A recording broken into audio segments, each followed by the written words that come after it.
Hyderabad central యూనివర్సిటీకి సంబంధించినటువంటి పర్యావరణ జాతీయ పక్షులకు సంబంధించి అకాడమిక్ మరియు సాంస్కృతిక పరమైనటువంటి ప్రాముఖ్యతతో కూడుకున్నటువంటి ఈ 400 ఎకరాల భూమి, దానిని వేలం చేయాలని మార్చి 8 నుంచి 15 కూడా ఇవాళ ప్రభుత్వం నోటిఫికేషన్ జారీ చేసి విద్యా సంస్థకు సంబంధించినటువంటి ఈ 400 ఎకరాలు కార్పొరేట్ శక్తులకు, పెట్టుబడిదారులకు దారాదత్తం చేసి విద్యా సంస్థకు సంబంధించినటువంటి 400 ఎకరాల భూమిని ఈ రకంగా వేలం చేయడం అంటే ఈ ప్రభుత్వానికి విద్య పట్ల కానీ పర్యావరణ పట్ల కానివ్వండి, ఆ విలువైన భూముల అమ్మకాల ద్వారా మీరు ఇచ్చినటువంటి గ్యారెంటీల హామీలు నెరవేర్చుకోవడానికి భావితరాల భవిష్యత్తును తాకట్టు పెట్టేటువంటి అధికారం ఎవరిచ్చిందని చెప్పి భారతీయ జనతా పార్టీ ప్రశ్నిస్తూ ఉంది.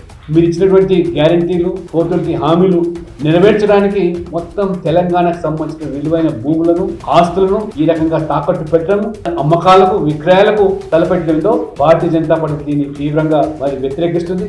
ఖచ్చితంగా దీని మీద ప్రభుత్వం పునరాలోచన చేసి ఉపసంహరించుకోకపోతే ఉద్యమాన్ని కూడా తరలేపుతామని చెప్పి ఆ విలువైనటువంటి భూములను మరి కాపాడతామని చెప్పి ఈ సందర్భంగా హెచ్చరిస్తూ మిగతా యూనివర్సిటీకి సంబంధించినటువంటి విద్యార్థులు, అధ్యాపకులు కూడా అప్రమత్తంగా ఉండి మీ భూములు కాపాడుకోండి. ఖచ్చితంగా భారతీయ జనతా పార్టీ దీన్ని వ్యతిరేకిస్తుంది. అది అవసరమైతే ఉద్యమాన్ని కూడా తరలేపుతుందని చెప్పి కూడా నేను రేవంత్ రెడ్డి గారిని హెచ్చరిస్తాను.